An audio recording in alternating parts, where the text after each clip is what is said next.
People should be able to be themselves regardless what they wear and how they look and how they act. I believe that if religion didn't exist, we would accept like differences in people much more than now.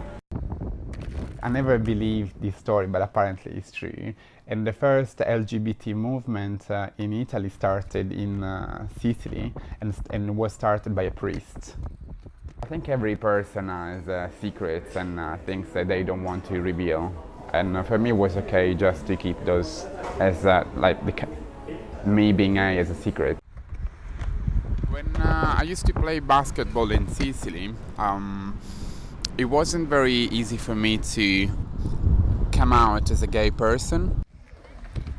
I don't like to talk too much about homosexuality because it feels for me that it's like an issue, and although I think there is people are still discriminating for being homosexuals, the reason I believe they are discriminated is because they don't act the way they do. There is always a little bit of, not fear, but awkwardness. Well, I think homophobia comes from ignorance a lot of the time, people not knowing what it means, and a lot of people think, there's this thing called a gay agenda where everyone's going to go around and try and turn you gay. It's like, that's not how it works. Either you are or you're not. I think a lot of it as well is, I think from a religious side, again, there they read it from the Bible, but I think they take it out of context and they don't really put it into perspective. And I think sometimes as well it's from them actually being gay themselves and not wanting to be, and so they're afraid of that, and so they are homophobic to somebody else because they're afraid of who they are themselves, which I think actually is a bigger issue than a lot of people realise. I mean, the worst thing I've experienced, I have to say, is from my family. It is them kicking me out of home, not talking to me, ignoring me, refusing to have anything to do with me. That was the biggest thing. But I think it's the small things that happen on a daily basis. Walking down the road holding hands with someone and people looking at me funny. My dad was hype in the church and he had to set an example, and by him not kicking me out, essentially, it was setting a bad example for other families who have had family that left the religion. They said, I still love you, I just love God more.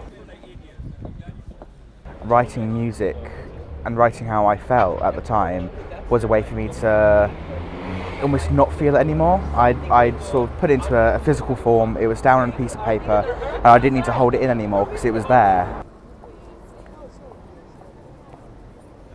I view going out and socialising with friends as a medicine.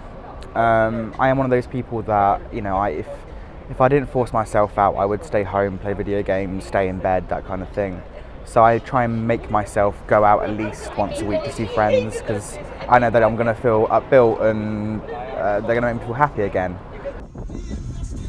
I have experienced homophobic attacks, whether it's in microaggressions and comments and subtle ways, and then there's those in the streets. I call myself queer, and I came out to my friends about 2 to 3 years ago. I live as Reem, the Muslim Arab, and then Reem as a queer Muslim Arab, and it's a lot of shuffling around, but it is the compromise we have to make. A lot changes when you just meet people who are the same as you, are Arab and Muslim, and they are queer, and they've managed to handle that identity and be okay. Currently at Goldsmiths University, we're wearing rainbow laces for all of our sporting events. These are the laces, and they are to support LGBT within sport. It's to make it that everyone's welcome in sport. It's to not single anyone out and make sure that everyone feels comfortable.